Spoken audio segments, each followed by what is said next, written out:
politics is a three-dimensional game. You make a move, the other side makes a move, then the hand of God comes in and changes everything. And that's exactly what's happening. I think to some degree politics in America have gotten very dull.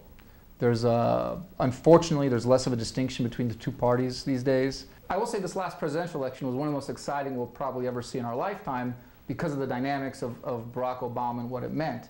A good president, a good leader, is able to react with a sense of what the nation is feeling. I don't think Obama's connecting with the nation anymore.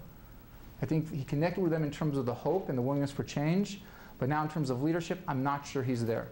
The average voter is an intelligent person, and when someone says they vote for change, they want change, but they want real change. And the proof is in the pudding. And what happened, I think, since the election of President Obama is that people are seeing that change for the sake of change, one, isn't realistic, and the changes being proposed are not exactly the changes they wanted.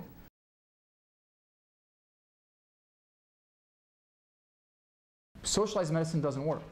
Even in a country like Israel, where it's lauded as being one of the better systems, and with having great doctors and great medical facilities, and some of the cutting-edge biotechnology for the world is coming out of Israel, still under socialized medicine, I had to pay for private medicine and for private healthcare because the socialized medicine that we were getting just wasn't up to par. In fact, I was fearful. Do we need reform? We absolutely need reform. Do we need the government deciding what that reform should look like and running that reform? Absolutely not.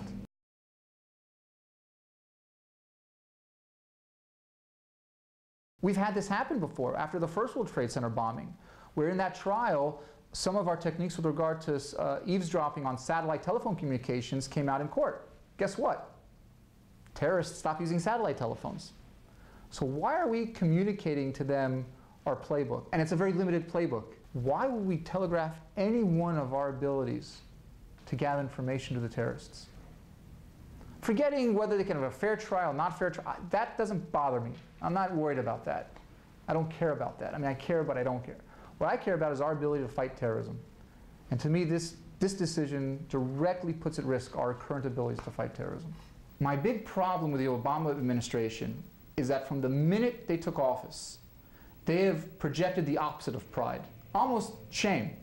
If you look at Obama's Cairo speech, that was basically saying, I'm sorry for the United States. It was showing shame in the way we've acted, in the way we've led, in our policies. Now, the Arab world looks at a leader who says, I'm sorry, and is shameful, and that's a leader they're going to pounce on in terms of taking advantage on in negotiations. I hope that when President Obama had his first national security briefing, there was a holy shit moment. I really do.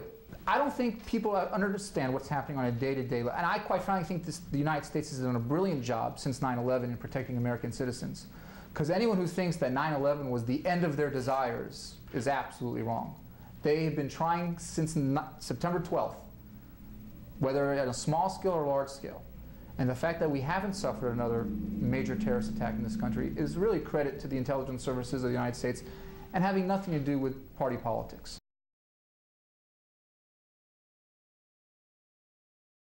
When a suicide bomber blows up a bus of women and children, and the mother of that bomber gets on and says, I wish I had 10 more like him, how can you make peace with that culture, with that belief system? Much of the research that's been done in terms of suicide bombers in Israel show that many of the suicide bombers came from middle-class families, were college-educated, and these weren't oppressed refugees. So it's just not a simple argument to say, oh, well, if we improve the economy in the Palestinian areas or in the West Bank or in the Gaza Strip or anywhere else in the Arab world, there'll suddenly be peace. It's not just an economic shift. There is no value of human life. And so any idea of détente or long-term Cold War is impossible because they're willing to do whatever it takes to achieve complete victory. Iran achieving the nuclear bomb is not the same as communist Russia achieving the nuclear bomb. Iran achieving the nuclear bomb means someone who's willing to use it and push the button.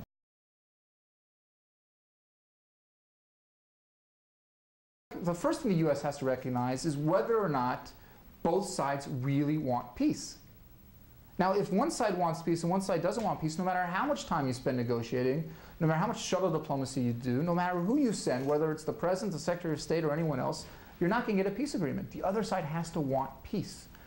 I'm not sure the other side is there yet. We just celebrated the 20th anniversary of the tearing down the Berlin Wall, a situation which the entire world recognized that a divided city doesn't work. And these were Germans and Germans. Now we're talking about dividing two different peoples. The US administration, the European Union is saying Jews can't build in Jerusalem. Now to me that sounds bigoted, racist, even anti-Semitic. I can't imagine a borough of New York where a Jew wanted to build an apartment building and the mayor or the governor or the president of the United States saying, no, you can't build there because you're a Jew. I don't understand the Arab world. There is enough resources among all the OPEC nations to help the Palestinian people with everything they need. Build infrastructure, build schools, build hospitals, build industry.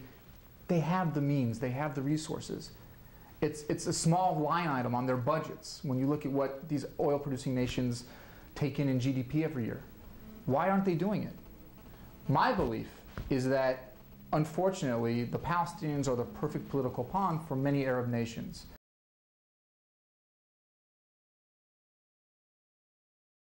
I was very upset. It has nothing to do with Democrat, Republican, conservative, nothing. I just think that the Nobel Peace Prize is something that really should be given to someone who has made an achievement towards peace, who's really, whether it's with Desmond Tutu or the Dalai Lama or Shimon Peres or Jimmy Carter. I mean, people who've received the Peace Prize have actually accomplished something in the way of peace. To award a Peace Prize based on intentions just seems to me absolutely ludicrous and, quite frankly, an insult to the people who've won in the past. The Nobel Committee did themselves a disservice. I think they did a disservice to those who'd won in the past. I think they've done a disservice to those who win in the future. When you look at the list of the people who are being considered and the sacrifices they have made, the physical and personal sacrifices towards peace, I can't understand it.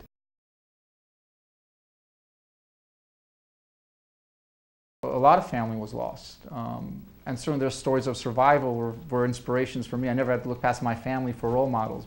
One of the big turning points for me in terms of political activism was when my father took me back to Auschwitz. He was a survivor of Auschwitz. He said to me, when I survived the Holocaust and the war ended, I made a promise to myself I would never have children. And I said, well, obviously that changed because I'm here and my sister's here. Well, what happened?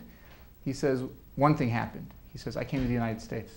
He said, the minute I got to the United States, I saw that this was a country where I could have children and not ever worry about them being persecuted for their religious beliefs. I mean, I owe my existence to the United States of America, quite frankly, and to the values of our founding fathers.